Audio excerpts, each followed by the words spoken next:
Platformers have been around since the beginning of gaming and have since taken on many shapes and forms, but they all follow the same principle. Jump, run, and blast your way through enemies to get from point A to point B, until you fight a boss leading you to another area. Simple enough, right? Well, like I said, this formula has been spiced up in many ways throughout the years to appeal to different audiences. And the one platformer franchise that has stood the test of time, in my mind, for being super cool and super cruel, is the Mega Man franchise, more specifically, the X and Zero series of games. You play as a humanoid fighting robot X, or Zero, and try to stop your other fighting robot friends who have gone crazy, turning into mavericks, bringing the world into chaos. The only thing standing in your way of saving the world are a lot of enemies, some annoying platforming, and some really, really hard bosses, with only 2 lives. I thought these games were so cool, but as a kid I could not handle this level of difficulty, as you only get 2 tries to learn the best way to get to the boss and how to fight the boss, or else it's game over and you have to start from scratch! The worst part is when you struggled so hard through a level, or you're struggling so hard to figure out the boss's patterns, and you have to start all over, and I had no patience as a kid, so I didn't play those games for too long. But every now and then, I would always have the itch to test myself again, and as the years passed, I would get farther and farther, but never actually finishing. That is, until all the X and Zero titles were remastered and released for modern consoles. Now, remember when I said I didn't have the patience to replay an entire level all over again once I lost all my lives? Well, thanks to these remasters, I will never have to do that again. With the quick save feature, there will be checkpoints throughout the level, so if you die, you just restart from the last checkpoint. Which, in my honest opinion, was the only thing I thought those games were missing.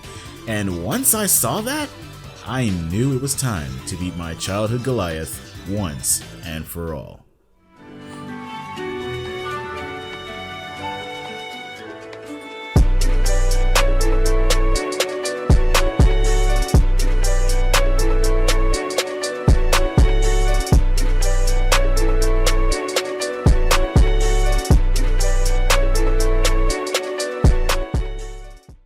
So my journey began with Mega Man ZX Advance, which was the first Mega Man game I remember playing and finally beating after so many years.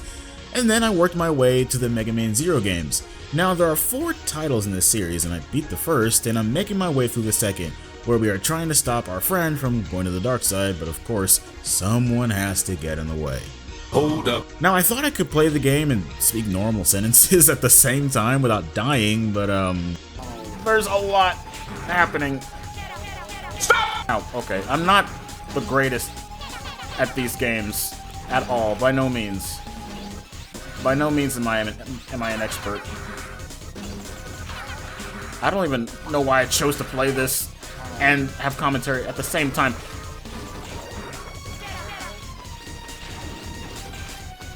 Ow. This was a mistake. Yeah, this is a mistake.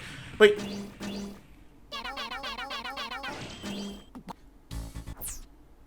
So yeah, you caught all that? You didn't? Yeah, me neither. Yeah, that didn't go so well.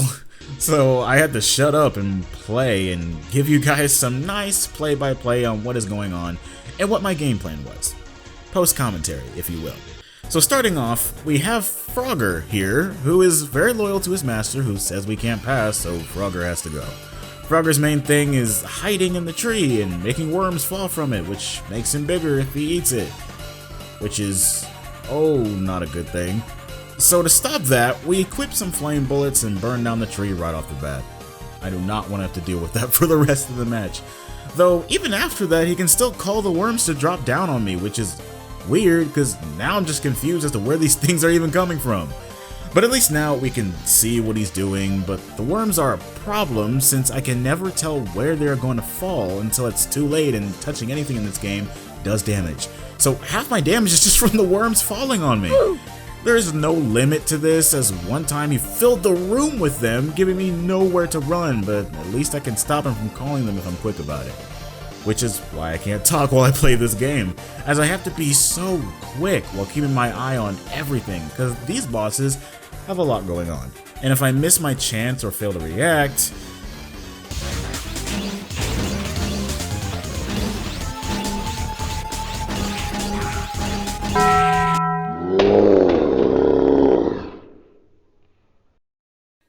Yeah.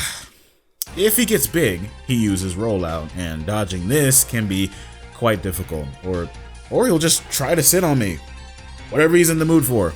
So after a ton of failures, the strategy is simply to stop him from shaking, kill the worms, don't get squished, and shoot him as much as possible. Since he has no elemental weaknesses, I have to rely on normal amounts of damage. So this may take a minute.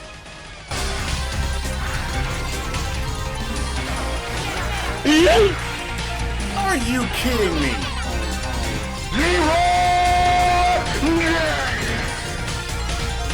Ha! Got him!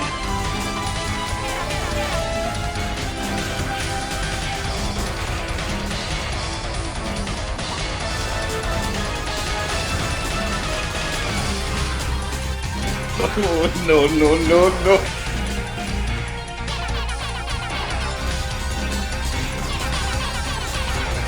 Do it again.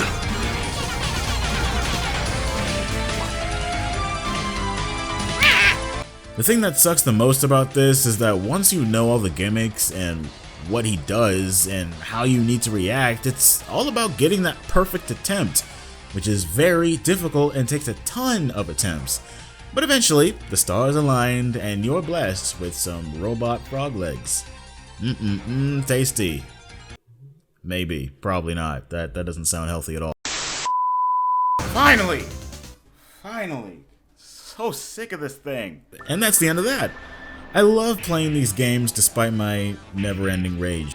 There's just something about the challenge and the sense of accomplishment once you win that just, hits so different.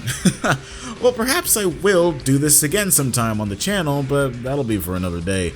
Until then, thank you guys so much for watching. Don't forget to like and subscribe if you enjoy this kind of content, and share it with someone to brighten their day. My name's Silent Thomas, and I'll see you guys on tomorrow's video. Take care, and God bless.